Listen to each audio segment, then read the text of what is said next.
மகாராஷ்டிராவில் பள்ளிகளுக்குள்ளும் பள்ளி வளாகத்தை சுற்றியுள்ள 50 மீட்டர் சுற்றளவிலும் துரித உணவுகளை விற்பனை செய்வதற்கும் விநியோகிப்பதற்கும் விளம்பரம் செய்வதற்கும் மகாராஷ்டிரா உணவு மற்றும் மருந்து நிர்வாகம் FDA மாநிலம் தழுவிய தடையை அறிவித்துள்ளது.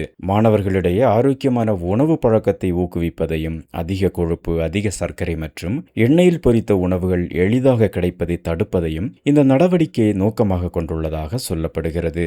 மகாராஷ்டிரா FDA ஆணையர் துக்காராம் முண்டே இந்த அறிவிப்பை வெளியிட்டுள்ளார். புதிய விதிகள் கண்டிப்பாக அமல்படுத்தப்படுவதை உறுதி செய்வதில் பள்ளி நிர்வாகங்களை பொறுப்பேற்க வேண்டும் எனவும் அவர் கூறியுள்ளார். மாநிலம் முழுவதும் விரைவில் ஆய்வுகள் தொடங்கப்படும் என்றும் தெரிவிக்கப்பட்டுள்ளது. பள்ளிகளுக்குள்ளும் அவற்றை சுற்றியுள்ள பகுதிகளிலும் பலவிதமான ஆரோக்கியமற்ற உணவுப் பொருட்களை விற்பனை செய்யவோ, விநியோகிக்கவோ அல்லது விளம்பரம் செய்யவோ இனி அனுமதிக்கப்படாது என ஆணையர் கூறியுள்ளார். அதிக கொழுப்பு, அதிக சர்க்கரை கொண்ட பொருட்கள், அதாவது எண்ணெயில் பொரித்த உணவுகள், அதிக சர்க்கரை கலந்த பானங்கள், வடாபாவ், சமோசா, குளிர்பானங்கள், சாக்லேட்டுகள், ஐஸ்கிரீம் போன்ற துரித உணவுகள் பள்ளிகளுக்குள் விற்பனை செய்யவோ, இலவசமாக விநியோகிக்கவோ அல்லது விளம்பரம் செய்யவோ கூடாது என்பதையும், பள்ளிக்கு அருகிலுள்ள அதாவது சுமார் 50 மீட்டர் பகுதிகளிலும் இவை அனுமதிக்கப்படாது என்பதையும் ஆணையர் தெளிவாக விளக்கி கூறியுள்ளார். பள்ளி முதல்வர்கள் மற்றும் பள்ளி நிர்வாகம் இதை கண்டிப்பாக அமல்படுத்த வேண்டும். மேலும் பெற்றோர்களிடையேயும் இது குறித்த விழிப்புணர்வு இருக்க வேண்டும் என கூறியுள்ளார். குழந்தைகளிடையே ஆரோக்கியமான